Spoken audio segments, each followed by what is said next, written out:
Many of you are familiar with John Green. He's the author of the book The Fault in Our Stars, which has become the hugely popular movie The Fault in Our Stars. John Green is also a vlogger, and he recently traveled to Ethiopia with billionaire philanthropist Bill Gates. Ethiopia is just northeast of Uganda. Here, he shares some of his observations of his trip and talks about looking away.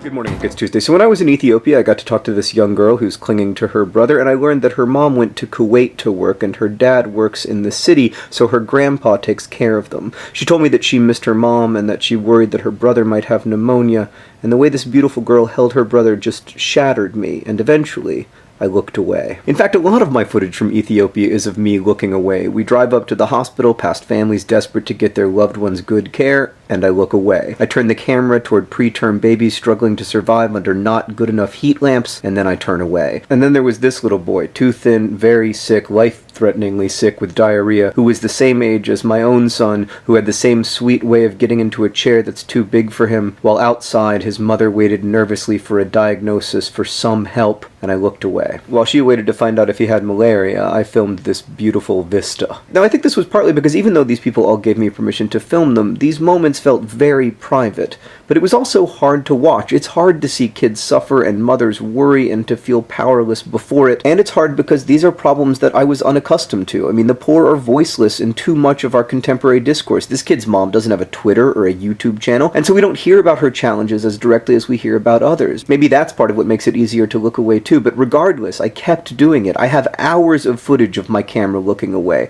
I spent all this time in Ethiopia, and what I videotaped most was my shoes.